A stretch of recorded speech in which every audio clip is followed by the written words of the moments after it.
Welcome to Chanel. The latest. A Russian soldier who gave a Ukrainian drone the middle finger soon regretted his actions when it was met with grenades dropping on his trench.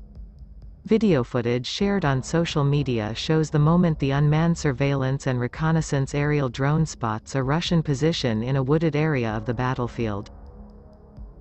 One Russian soldier is seeing raised his middle finger, before he reaches for his rifle. The drone then flies up and hovers over. The Russians appear to panic and drop for cover. Then around 4 grenades are swiftly dropped by the Ukrainian operator from above.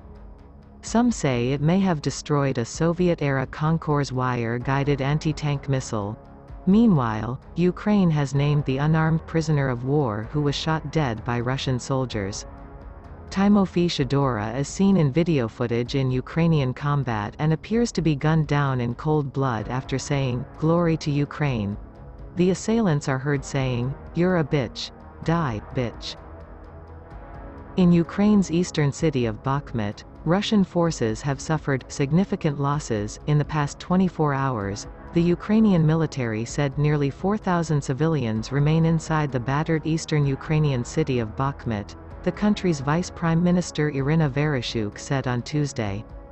As of today, less than 4,000 people remain in Bakhmut. Speaking of children, about 38 children, as far as we know, remain in Bakhmut.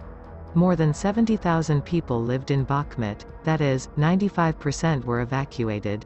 As for children, there were 12,000 of them, she said. The head of the Wagner private military contractor, Yevgeny Prigozhin, estimated there were somewhere between 12,000 and 20,000 Ukrainian troops still in the Bakhmut area. "Let us calmly kill this bear. Believe me, we are doing everything for this, although we are still not given ammunition, military equipment, weapons, and vehicles. Sapper shovels after almost a month, by the way, were given," he said in a Telegram post. He also repeated his respect for Ukrainian forces, but also said that the same blood flows in them. "The hardest battles are going on both day and night, but the Ukrainians do not run away anywhere. Ukrainians are not running away. They die en masse for Bakhmut and surrender only as a last resort. Stop calling them cowards. They are the same as we are, and the same blood flows in them," he said. Russian artillery pounded the last routes out of Bakhmut on Friday, aiming to complete the encirclement of the besieged Ukrainian city and bring Moscow closer to its first major victory in half a year after the bloodiest battle of the war. The head of Russia's Wagner private army said the city, which has been blasted to ruins in Russia's more than 7-month onslaught, was almost completely surrounded with only one road still open for Ukraine's troops. Reuters observed intense Russian shelling of routes leading west out of Bakhmut, an apparent attempt to block Ukrainian forces' access in and out of the city. A bridge in the adjacent town of Kromov was damaged by Russian tank shelling.